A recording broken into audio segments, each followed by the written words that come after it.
ಶ್ರೀಚಕ್ರಮಾತಾ YouTube channel ವೀಕ್ಷಕರಿಗೆ ನನ್ನ ಹೃತ್ಪೂರ್ವಕ ನಮಸ್ಕಾರಗಳು. ಸುಭಾಷಿತ.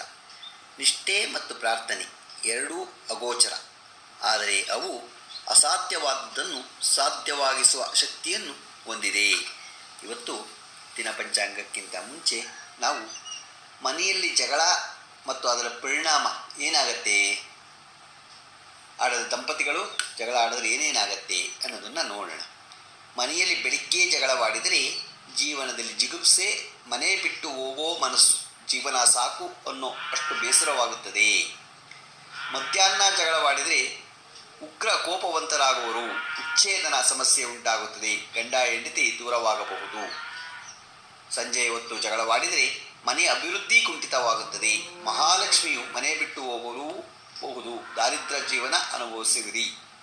ರಾತ್ರಿ ಹೊತ್ತು ಜಗಳವಾಡಿದರೆ ಸಂಸಾರದಲ್ಲಿ ವಿರಸ, ದುರಭ್ಯಾಸಗಳು ಜಾಸ್ತಿಯಾಗುತ್ತದೆ, ಅಶಾಂತಿಯ ವಾತಾವರಣ, ಮಕ್ಕಳು ದಾರಿ ತಪ್ಪುವರು.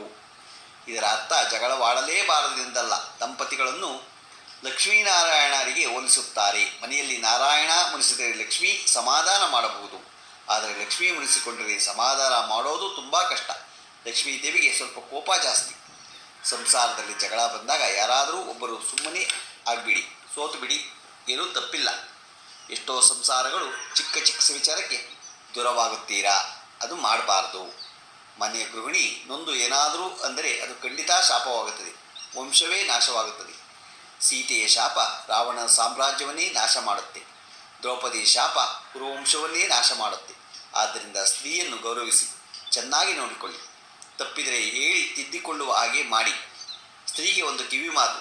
ಮನೆಯ ಹೆಣ್ಣು ಮಗಳು ಬೆಳಿಗ್ಗೆ ಮನೆಯಲ್ಲಿ ಕಣ್ಣೀರು ಹಾಕಿದರೆ ಗಂಡನಿಗೆ ರೋಗ ಭಯ, ಅಪಘಾತ ಭಯ, ಆರೋಗ್ಯಕ್ಕೂ ಕೂತು.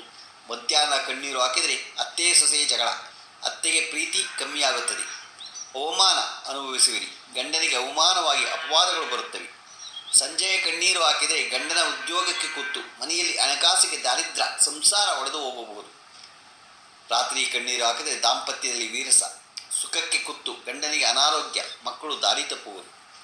ದೇವರ ಪೂಜೆ ಮಾಡುವಾಗ ಕಣ್ಣೀರು ಹಾಕಿದರೆ ಗಂಡನಿಗೆ ಕುತ್ತು, ಮಾಂಗಲ್ಯಕ್ಕೆ ಕುತ್ತು, ದುಷ್ಟಕರ ಬೆಳವಣಿಗೆಗಳು ಆಗುತ್ತವೆ. ಊಟ ಮಾಡುವ ಕಣ್ಣೀರು ಹಾಕಿದರೆ ಆ ಮನೆಯ ಎಷ್ಟೇ ಸಿರಿವಂತರಾದರೂ ಆ ಮನೆಯ ದಾರಿದ್ರ್ಯದ ಮನೆಯಾಗುತ್ತದೆ. ಗಂಡನ ಉದ್ಯೋಗ ನಷ್ಟವಾಗುತ್ತದೆ, ಸಂಸಾರ ಛಿದ್ರವಾಗಬಹುದು. ಅಳಲೇಬಾರದು ಎಂದಲ್ಲ, ಸ್ತ್ರೀ ಕಣ್ಣೀರು ಹಾಕಿದರೆ ಇನ್ನೆಂದೂ ಅದು ಶಾಪವೇ. ಆದರೆ ಸುಮ್ಮನೆ ಯಾವಾಗಲೂ ಅಳಬೇಡಿ. ಮನೆಯಲ್ಲಿ ಮಾತೆತ್ತಿದ್ರೆ ಅಳೋದಲ್ಲ, ಅದಕ್ಕೆ ಒಂದು ಸೊಲ್ಯೂಷನ್ ಕಂಡಿಡ್ಕೋಬೇಕು. ಚಿಕ್ಕ ಚಿಕ್ಕದಕ್ಕೆ ಸಂಸಾರಕ್ಕೆ ಅಲ್ಲಿ ಬಿಟ್ಬಿಟ್ಟು ಹೋಗೋದಲ್ಲ. ಈಗಿನ ಹುಡುಗರು ಗೊತ್ತಾಯ್ತಾ, ಮಾತೆತ್ತಿದ್ರೆ ಸಣ್ಣ ಸಣ್ಣ ವಿಷಯಕ್ಕೂ ಜಗಳ ಆಡೋದು, ಸಣ್ಣ ಸಣ್ಣ ವಿಷಯಕ್ಕೂ ಜಗಳ ಆಡೋದು. ಆಡಬೇಡಿ, ಅಳಬೇಡಿ, ಸುಮ್ಮನೆ ಗೊತ್ತಾಯ್ತಾ. ಅದರಲ್ಲಿ ಸಮಸ್ಯೆ ಏನಾದರೂ ಇದ್ದರೆ ಮಾತಾಡಿಕೊಂಡು ಬಗೆಹರಿಸ್ಕೊಳ್ಳಿ. ಗೊತ್ತಾಯ್ತಾ. ಇವತ್ತು ದಿನಪಂಚಾಂಗವನ್ನು ತಿಳ್ಕೊಳ್ಳೋಣ.